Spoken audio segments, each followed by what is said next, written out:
السلام علیکم ورحمۃ اللہ۔ قدم بقدم تفسیر قرآن میں آگے بڑھتے ہوئے سورہ بقرہ کی 279 نمبر آیت ملاحظہ فرمائیں۔ بسم اللہ الرحمن الرحیم فَإِن لَّمْ تَفْعَلُوا فَأْذَنُوا بِحَرْبٍ مِّنَ اللَّهِ وَرَسُولِهِ وَإِن تُبْتُمْ فَلَكُمْ رُءُوسُ أَمْوَالِكُمْ لَا تَظْلِمُونَ وَلَا تُظْلَمُونَ۔ اگر تم نے ایسا نہ کیا تو خدا اور رسول سے جنگ کرنے کے لیے تیار ہو جاؤ، اور اگر توبہ کر لو تو اصل مال تمہارا ہی ہے، نہ تم ظلم کرو گے نہ تم پر ظلم کیا جائے گا۔ اسلام میں کسی کو سود، کسی کا استحصال کرنے، بغیر محنت کے فائدہ اٹھانے کی اجازت نہیں دی گئی ہے، اور نہ ہی کسی کے مال کو ایک ہی بار میں چھین لینے، اپنے قبضے میں لینے کے لیے اجازت دی گئی ہے کہ مصادرہ کر لیں، سب قبضہ کر لیں اپنے۔ بعض حکومتوں میں مالک ہونے کا نظام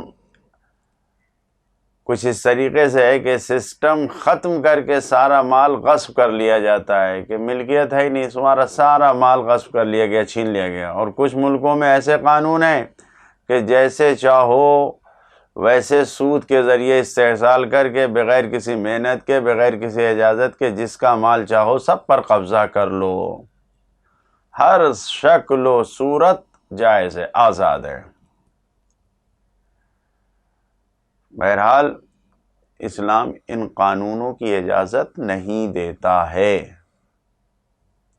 جو پیغامات ہیں اس آیت میں، پہلا پیغام، سود کھانے والا اللہ سے جنگ کرتا ہے۔ سود خار کو اس بات کو جان لینا چاہیے کہ ایک طرف وہ ہے، دوسری طرف اللہ ہے، اور اس سود خاری کے بدلے میں جنگ جاری ہے۔ فَأْذَنُوا بِحَرْبٍ مِّنَ اللَّهِ، اللہ سے جنگ کرنے کے لیے تیار ہو جاؤ۔ دوسرا پیغام، سود کھانا گناہان کبیرہ میں سے ہے، گناہ کبیرہ ہے، کیونکہ اللہ سے جنگ کرنے کا اعلان ہے۔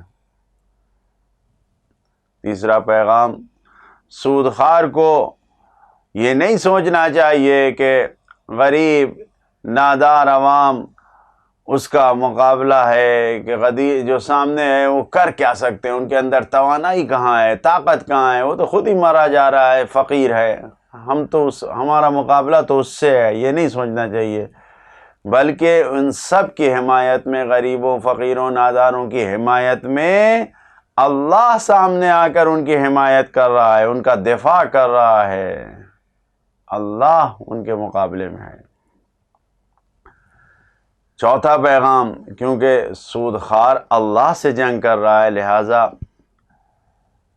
اسلامی حکومت کی ذمہ داری ہے کہ سود خاری سے مقابلہ کرے، جنگ کر کے اس کو روکے، اس کو قید و بند میں ڈالے، سختی کرے ایسے انسانوں پہ۔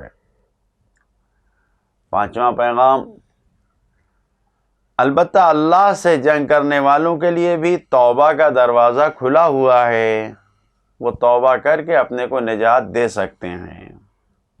چھٹا پیغام، سود کھانے والا اپنے اصل مال کا تو مالک ہوتا ہے، سود اور ربا کا مالک ہرگز نہیں بنتا، اس کا مال نہیں ہے وہ۔ ساتواں پیغام، محروم و نادار اور فقیروں کو نجات دینے کے لیے صاحبان دولت و ثروت سے ان کے مال کا چھیننا اور زور و زبردستی کر کے لینا جائز نہیں ہے۔ جو مالک ہے وہ شرعاً مالک ہے، اور اسے حق ملکیت حاصل ہے، اسے محروم نہیں کیا جا سکتا، اس سے چھینا نہیں جا سکتا۔ آٹھواں پیغام، کسی کے ناجائز قبضے کو قبول کرنا یا ناجائز قبضہ کرنا دونوں منع ہے، دونوں حرام ہے۔ ان کی شدید مذمت کی گئی ہے، لہذا یہ حکم ہے کہ نہ ظلم قبول کرو اور نہ ہی خود ظلم کرو، لا تظلمون ولا تظلمون۔ نواں پیغام، بدلہ انتقام لینا حرام ہے، لہذا سود اور ربا لینے والا اگر توبہ کر لے تو اس پر سے توبہ کر لینے کے بعد اس سے پھر بدلہ لینا جائز نہیں ہے، اس پر بھی کسی طرح کا ظلم کرنا جائز نہیں ہے۔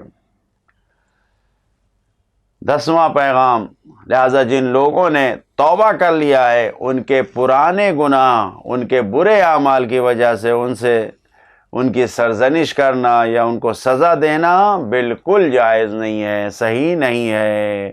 فَإِن تُبْتُمْ، اگر انہوں نے توبہ کر لیا تو آگے کیا حکم ہے؟ لا تظلمون ولا تظلمون۔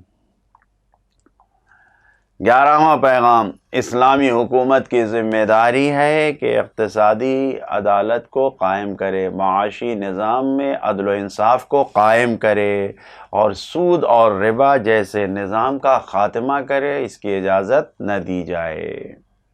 یہ ہر مسلمان کی بھی ذمہ داری ہے۔